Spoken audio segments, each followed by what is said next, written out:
Hey, Mark Meldrum, Meldrum's Monster Garage. I got a lot on my mind today. Of course, been working on Mike's 70 Chevelle all week, and I'm over here in my old stomping grounds. Kind of funny. I'm on North Reed Road picking up a part.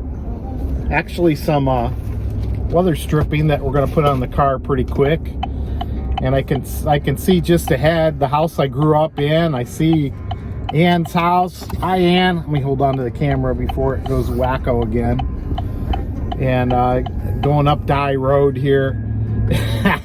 This used to be my quarter-mile road, man. This road is exactly 1/2 mile long, and if you go down here, you can get a pretty good quarter-mile time on your car right as you get up to the top of this little crest we're going over. Sorry about that. A lot of good memories on this road. Of course, I grew up with my buddies Danny Carey and Steve Anderson, still friends with them on Facebook, and our kids grew up together. So, yeah. Anyway, it's been a good week out at Mike's Garage. Typical, take 2 steps forward, 3 steps back. I'm going over to meet Uncle Larry, and we are trying to get the engine into the frame. We had some trouble this week. I won't go into it all, but had to take it all apart and then put it back together and repaint a few parts, but we're getting there. It's all about test fitting and making sure everything goes right, making sure we have the right parts. But you know how that goes. Kind of funny, I picked up this weather stripping from Bob Dombrowski. He's kind of a Corvette guy. I grew up right down the street from him, and he has a nice little shop. And I was talking to, it looks like he had about 3 guys working in there, and they were working on a pretty cool Camaro in there with a small block, and they had a couple Corvettes in there. He tells me they're starting to expand out, but Bob is actually out in Arizona right now, and hopefully he gets a chance to go to the Barrett-Jackson auto auction out there. Anyway, I'm kind of rambling. Another post I saw on Facebook this morning was a post from the McCacken show in Chicago, and they were talking about, I had a picture of all the kids judges, and I got a real kick out of that, because our hobby is going to go nowhere if we don't pass it down to our kids. And so whenever you get a chance to talk about these muscle cars to your kids or your grandkids, get them excited. Talk about this opportunity.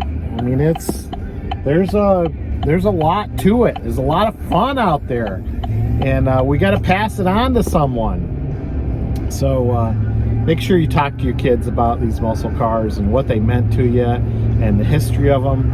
I mean, this will be our way to pass it on to the next generation.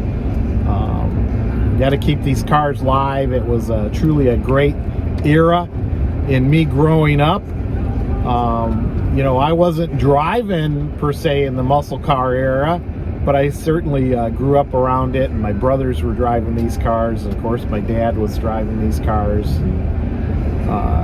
Just very, very neat. So, I am a baby boomer, the last year of the baby boomers. But the people I hang out with in general are baby boomers, and unfortunately they're getting older, and you gotta listen closely to these stories, and I want to be able to pass it on through my YouTube channel and whatnot.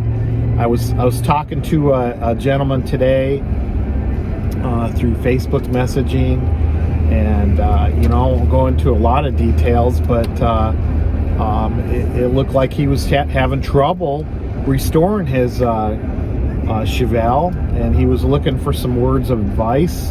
And I quite frankly, he might have been at his rope's end. It's time for him to get out and move on. He just can't work on these cars anymore.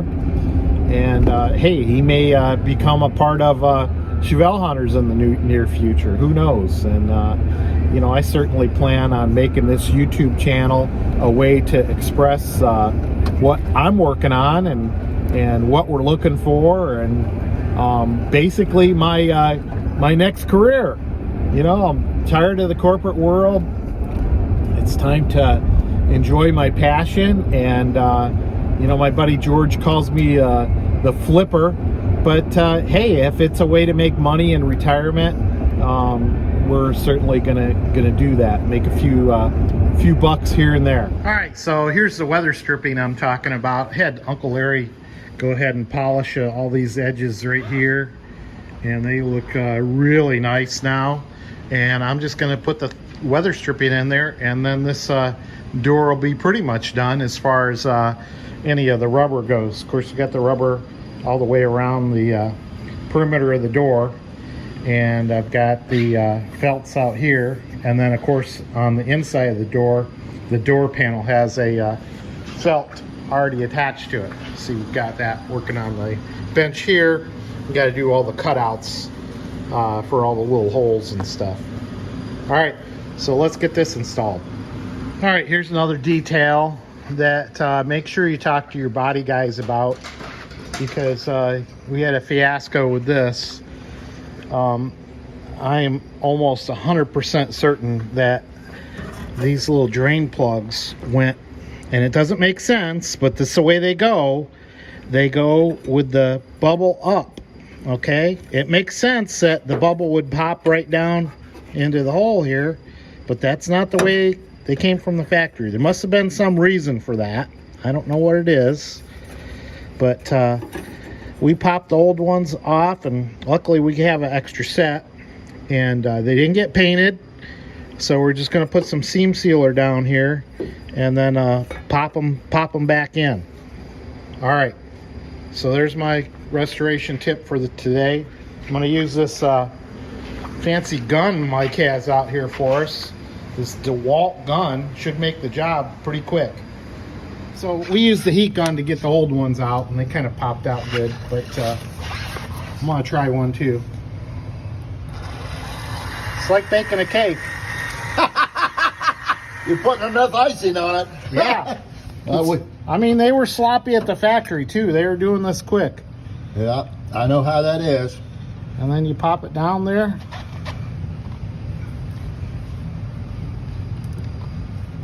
There you go. I used to work on the skirt line at GM in Parma, and we used that stuff.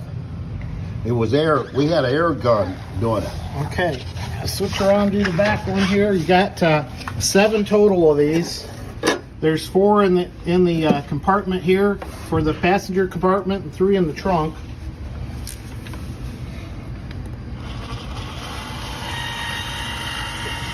Everybody wants to put the hump down, but the hump come up. See the hump there? That's up, not down. Boy, watch that Mark go. He is good. Don't laugh. All right, I'm not gonna swish. I'm not gonna swish my finger around, because I don't think they did that at the factory. No, we didn't. Everything I saw was kind of sloppy like that, and it can squish out the bottom of the car. That's fine. That's for sealant. We call it gook at work. Gook. Just to prove our point, Larry and I came out to the other garage, and here's the 68. Okay, it's a never restored car, and you can see the little bumps are up. Okay, and just another few things about the trunk here. People ask about, does the latch get painted? Well, look at this. The latch got painted with the trunk paint right over here, and then you can see the black paint on the latch up here. Now, on Mike's other 69 Chevelle, this car, I know it's got cobweb paint on it, but that's the original blue paint. So the cobweb was done back in, I don't know, 1970 or so. And this is the same way. You know, it's got original trunk in here, and you can see that the bumps are up. Now, my theory is, I was telling Larry, is that if they were pointed down, the water would collect in there and, you know, could possibly rust out. I don't know. And if they're up like this, the water would run off of them. That's my theory. I don't know. And we sticking to it. And another interesting point on this car, you can see they didn't get the trunk spatter completely over the rear latch here. can see it's only about over the half of it, or somebody's just taking a gun and spraying it across there. And here, when the guy was spraying, he was a little more generous and got everything. So it kind of depends on who was on the assembly line that And day. you can't feel it. It's smooth. Yeah, it's got a little. You run your fingernail, it's a little rough. You can kind of feel the speckles, but it is pretty smooth. And Tom Reitler, you got a real good process for doing this. I know we talked about maybe getting you to come out to Ohio and do the trunk on that 70. That's another good fun thing here, looking at the stickers here. These got plopped everywhere. And, the reproduction stickers, if you notice, they're real shiny. And this is a flat paper, flat. So, hey, if you want to redo this, I'll give you a hint.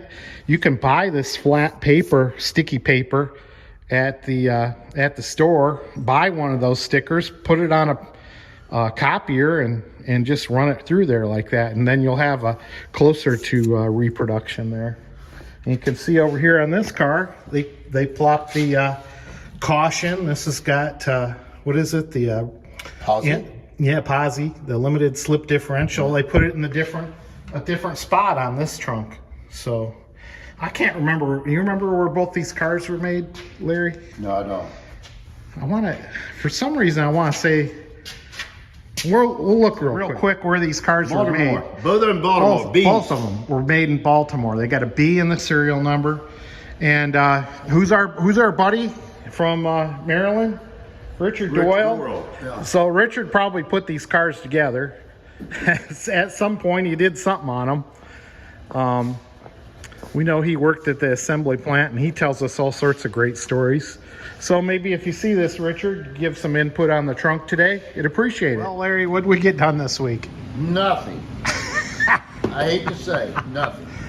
Oh, there's the car. We got the window glass is in, and all the rubber is on the car. We got the interior insulation on the dash pad. That's all in. Got the pedals in.